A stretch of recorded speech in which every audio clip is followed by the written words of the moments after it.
Coming up, why investors are walking away, why renters are paying the price, and the one number from the latest PIPA survey that changes everything and is creating the slow, quiet, unintended crisis that no one's talking about. Welcome to Get Invested on the Property Hub podcast channel, the leading weekly show for Australians who want to learn how to unlock their full self, health and wealth potential. I'm your host, Bushy Martin, and each week I go deep with the best investors, experts, leaders and founders to find out what it takes to break free from the grind, discover freedom and to live by design. Subscribe now and join me and get invested in the life that you really want. Let's get started. Welcome, freedom fighters. Before we dive in today, let me ask you a few simple questions.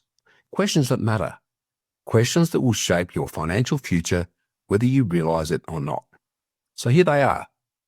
Have you ever wondered why rents keep rising, even when investors are being blamed for everything? Have you ever stopped and asked yourself, if investors are supposedly causing the rental crisis, then why are so many of them selling up and getting out? And what does it mean for you when more and more rental homes are disappearing forever, at a time when population's booming, builders are struggling, and affordability is slipping further away? Here's another one.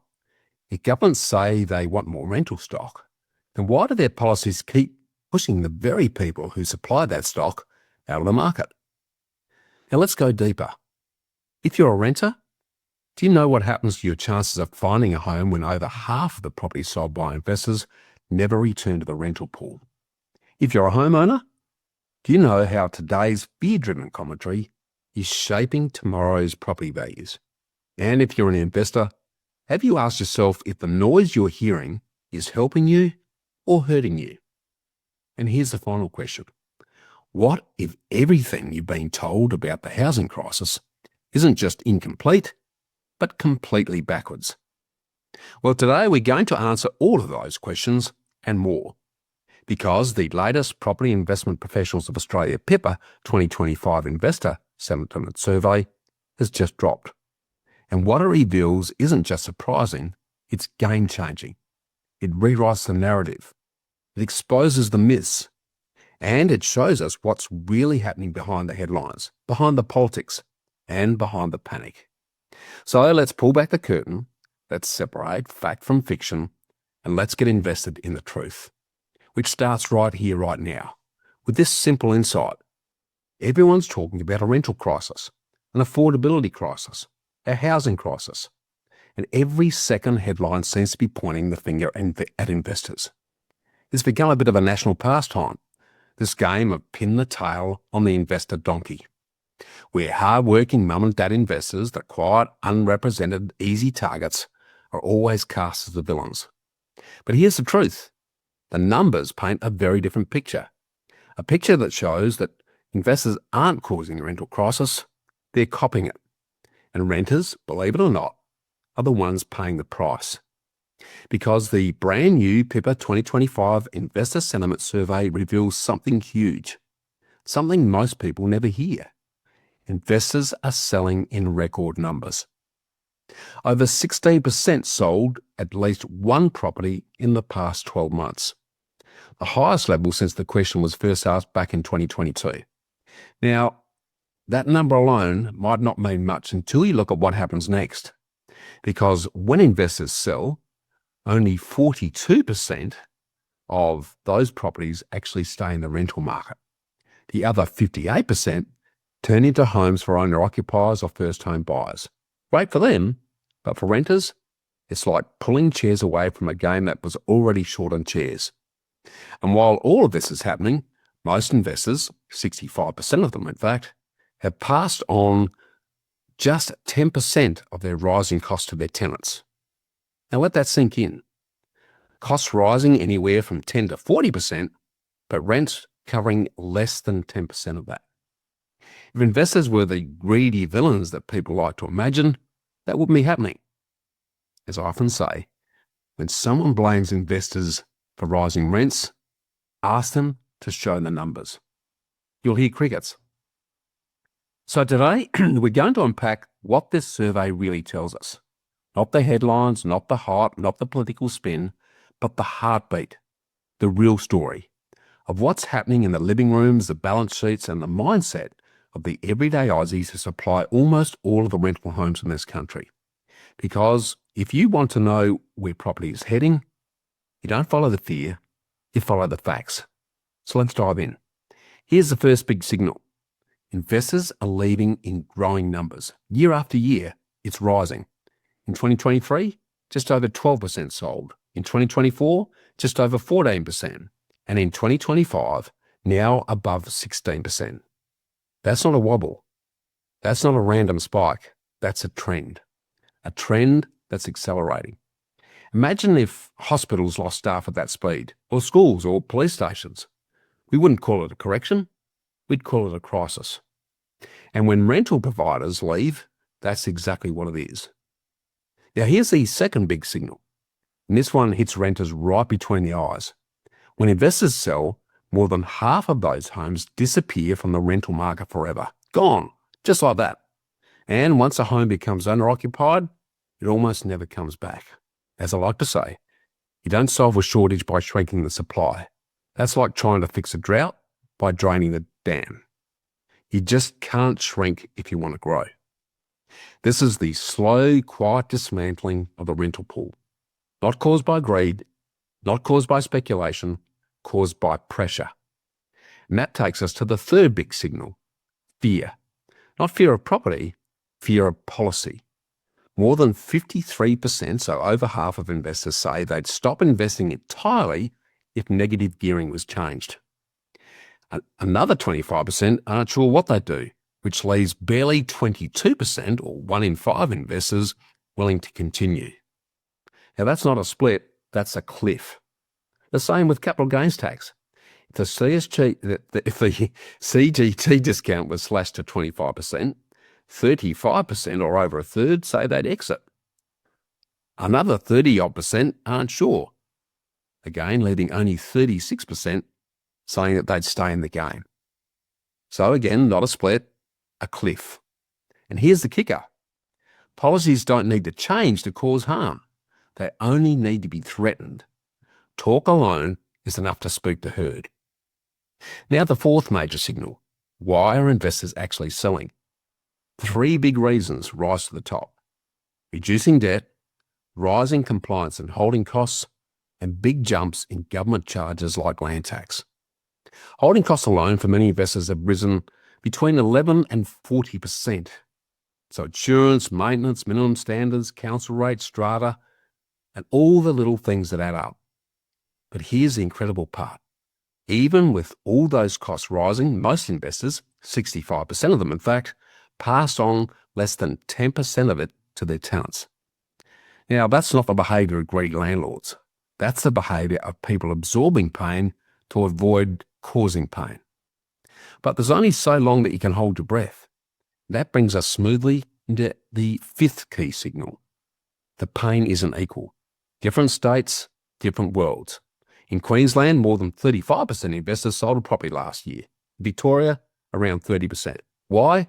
Because both of those states have layered on higher land taxes, new compliance rules, vacancy levies, and large, uncertain, confusing tenancy reforms.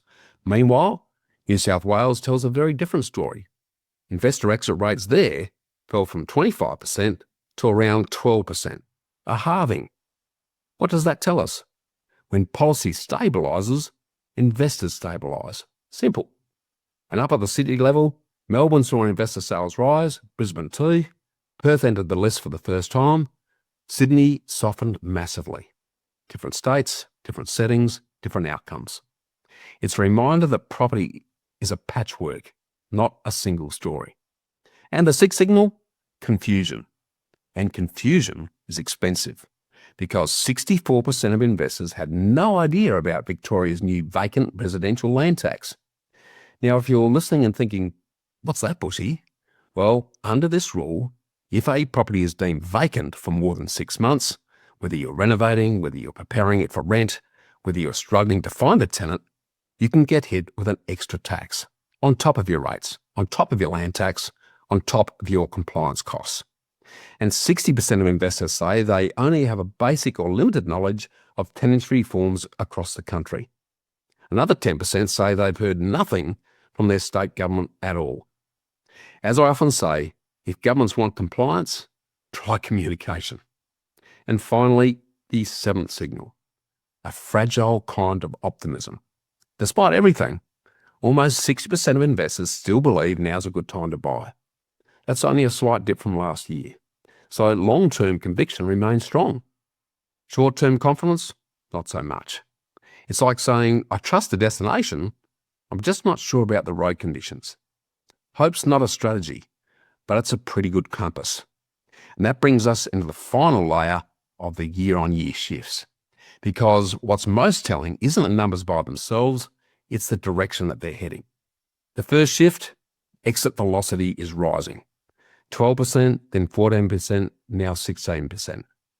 If this were a graph, you wouldn't call it noise, you'd call it a pattern. The second shift, costs and compliance are punching harder. More investors seeing double-digit rises. Some seeing rises of 30% or more. The third shift, investor feeling is cracking around the edges. Fewer confident buyers. More people feeling like it might be time to sell. That's sentiment turning. And when sentiment turns, behaviour follows. The fourth shift, Melbourne has suddenly jumped back into the spotlight. The top investment destination according to this year's responses. But that jump has a bit of noise in it because big-name buyers agents, YouTube personalities and podcasters have all been talking up Melbourne as the next boom. And when loud voices speak, the herd listens. But be careful. A hotspot created by hype usually quite quickly becomes a not spot. As I often warn, don't mistake momentum for fundamentals. Momentum fades, fundamentals compound. And the fifth shift, Perth, after years of being king, is seeing sentiment cool. Not because it's bad, just because cycles move on. Nothing goes up forever. Nothing stays hot forever. And if everyone agrees that something is a sure thing, well, it isn't. And that, my friends, brings us neatly to the doorway where we now look at what all of this means to you. For investors, for renters, for first-home buyers, for property professionals, and for policymakers who really need to start treating investors as partners in the solution, not enemies of the state. Because the truth is simple. You don't fix a rental crisis by attacking rental providers. You fix it by supporting the people who actually supply the homes. So take a deep breath, grab a cuppa, and let's keep rolling. Because now that we've unpacked what's happening, we need to talk about what it actually means for you, for renters, for buyers, for the market, for policymakers, and for the future of property in Australia. And to do that, let's start with the group at the centre of all of this, investors. Because despite what the headlines say, investors aren't the enemy. They're the engine. So here's what all of this means for investors right now. If you're an investor who's feeling nervous, you're not alone. Plenty are. But here's the interesting thing. The very fear that's pushing people out is also creating the very opportunity for those willing to stay in. Because when the herd leaves, competition falls, stock opens up, negotiating power shifts, and windows open that only appear every few years. This is what I call a contrarian window, where being early feels uncomfortable, but being late feels expensive. As I often say, when the crowd panics, the calm prosper. But this isn't a time to be careless. This is a time to be selective, to be strategic, to razor check your buffers, your borrowing plan, your risk settings, your property managers, and to treat your portfolio like a business. Not a hobby, not a gamble, a business. Because the truth is, property still works. Long-term fundamentals still work. Populations are rising. Building approvals are still slow. Rental supply is still shrinking. And good homes in good areas in strong hubs will still grow strongly over a long enough timeline. That hasn't changed. What's changed is the level of noise around the game. And the noise is what spooks people. But noise is not a signal. Signal is supply. Signal is demand. Signal is time. And right now, the long-term signal is stronger than the short-term noise. So for investors, the takeaway is simple. Volatility creates opportunity. If you have the buffers, the patience, and the contrarian courage to lean in. Now let's talk about renters. because everything we've discussed so far impacts them the most. And I want to say this directly, with clarity, but with compassion. Renters are not the enemy. Investors are not the enemy. The enemy is shortage. The enemy is policy that reduces supply. The enemy is uncertainty that pushes investors out, which makes rents rise, which makes competition rise, which makes stress rise, which makes political pressure rise, which then leads to, you guessed it, more reactive policy. And the cycle just continues. I often say you can't fix price without fixing supply. If we want rents to stabilise, we need more rental homes. And who supplies them? Investors. Not governments, not institutions, not charities, investors. Hard-working mum and dad Aussies. And right now, those investors are leaving, which means renters are copying it. The data tells us clearly, when investors sell, renters lose homes, vacancies tighten, and rent pressure rises. It's not greed, it's mass. And if we're not careful, we'll start to see pockets of what I call rental deserts, areas where rentals simply disappear as investors flee due to cost or compliance or tax changes. And renters living there have nowhere to go. So if you're a renter listening, this isn't your fault. And investors aren't your enemy. The real solution is policies that support more rental supply, not less. Now let's shift to owner-occupiers and first-home buyers, because their world's shifting too. Short term, some good news. Investor retreat has temporarily eased competition at certain price points, which means owner-occupiers and first-home buyers in some pockets have had more breathing room. But, and it's a big but, since the PIPA survey closed, we've seen a wave of demand-side incentives come online. Shared equity schemes, stamp duty concessions, grants.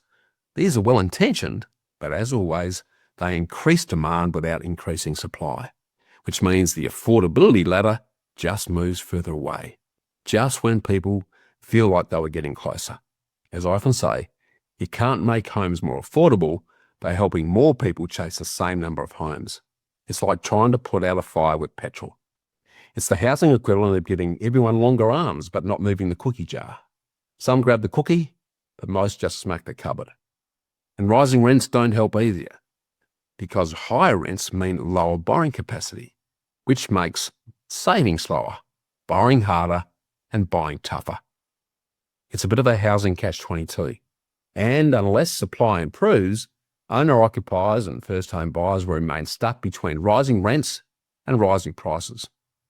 Now let's talk about property professionals, because their world is transforming too. The PIPA survey shows something important, something I've been saying for years. 94% of investors want advice from trained professionals. 85% say they prefer working with advisors who follow a code of conduct, because professionalism matters. Ethics matter. Quality matters, because in times of noise, people crave a signal. And property professionals who practice what I call stewardship over salesmanship are about to become priceless. But at the same time, there's a growing danger, a rising wave of what I call the property Pied Pipers. High-profile buyers agents, podcasters, influencers, data spruikers, all creating short-term hotspots driven by hype rather than by fundamentals. They pump a suburb, push thousands of investors into the same pocket, drive prices up, then move on, leaving behind overpriced homes, stretched investors, and rental markets that just don't match the hype. So my warning here is simple. Don't let someone else's business model become your investment strategy. Beware of hype. Seek wisdom and choose advisors who focus on your long-term future, not their next settlement. And finally, let's talk policymakers.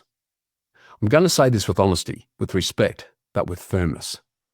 If governments really want more rental homes, stop driving investors away. Stop treating them like enemies. Stop layering costs, uncertainty, and compliance that make investing too hard, too risky, and too confusing. Investors supply about 90% of rental homes. If they go, the system collapses. So as I like to say, you don't get more sausages by shooting the cook. Investors are the supply. Investors are the solution. And if we want housing to be stable, if you want rents to be reasonable, if you want people to have secure homes, then policymakers need to partner with investors, not punish them. Because the truth is simple. You don't improve affordability by destroying supply. Now, freedom fighters, let's zoom out and shift into long-range lenses and talk about what's coming next, over the next 2 to 3 years. Here's what my foresight's telling me. The rental crisis will intensify, not because of greed, not because of investors, but because of structural undersupply, made worse by investor exits, population growth, and construction shortages. The pressure on rentals won't ease for a few years yet, unless we see major policy changes that support supply. Second, politically driven reforms will have unintended consequences. Political uncertainty has become its own form of taxation. Even when nothing changes, the threat of change is enough to push investors out. And until the national conversation stops villainising investors, uncertainty will remain. Third, Melbourne, South East Queensland and regional Queensland. These areas will continue to attract investors, not because of hype, but because of fundamental affordability, infrastructure investment and population migration. But beware the noise, because the property Pied Pipers are already circling, trying to herd investors into the same streets at the same time for their own gain. So be a contrarian. As I often say, fish in quieter ponds. The big fish are in the deep water, not where the pelicans are squawking. Fourth, long-term investors, the patient, the prepared, the strategic, will win quietly. They always do, because wealth isn't loud. Wealth is not fast. Wealth is not FOMO. Wealth is consistency. Wealth by stealth is more true than ever. Fifth, interest rates. There's talk about cuts, there's talk about easing, but here's my read. Rates are likely to remain flat for longer than any of us expect. Why? Because housing markets have already jumped in many areas, and the RBA doesn't want to pour petrol on a market that's already heating up. So expect stability, not stimulus. And finally, the anti-landlord sentiment is starting to soften. Not everywhere, but in New South Wales we're seeing signs of moderation.